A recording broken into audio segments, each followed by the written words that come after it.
The plenary session of the 12th Assembly of ICC member states began late this evening. Delegates from 122 countries that are signatories to the Rome Statute are deliberating on a series of suggested amendments to the ICC Rules of Procedure and Evidence submitted by the Assembly's Working Group on Amendments. One of the suggested amendments that will have an effect on the two Kenyan cases at the ICC is Rule 134 on presence of suspects in the court during their trial. The Assembly's plenary has adopted a proposed amendment that seeks to exempt suspects with extraordinary public duties from their trial sessions and instead be represented by their lawyers. This means President Uhuru Kenyatta and his deputy William Ruto will not be required to be physically present in the court at all times. As soon as language is agreed at that level, unanimously, with no objections, with no request for amendments, with no statement objecting or raising any sort of reservation, then in the plenary it's actually just a matter of a formality, right? To just make sure that it goes through the plenary as well. The plenary's decision now waters down yesterday's decision by the trial chamber in the Kenyatta case to revise its earlier verdict, granting the president conditional excusal from trial. It also nullifies the decision of the appeals chamber to quash a trial chamber's verdict that granted Ruto exemption from continuous court attendance. This amendment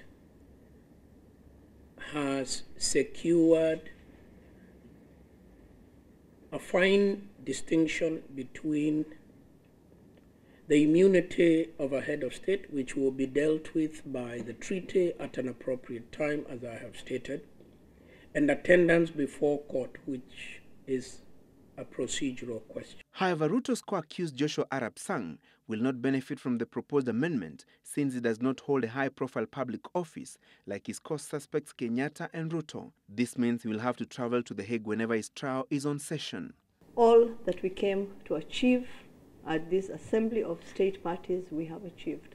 The ICC member states plenary also adopted unanimously a proposed amendment to Rule 68 on prior recorded testimony by a witness. The proposed amendment in its initial form was seeking to allow the prosecution to present recorded testimonies of the witnesses without having to bring the witnesses to court to adduce their evidence. This, according to Kenyatta, Ruto and Sang defense teams, would have jeopardized their clients since they would not be able to cross-examine the witnesses. But the revised version of the amendment emphasizes that the rule shall not apply retroactively and ensure suspects in the cases currently at the ICC get a fair trial. That rule would not be used, the amendments would not be used retroactively, and therefore they could not and will not be applicable in cases that are before the court today, that they are for future cases, if there are any, before the court.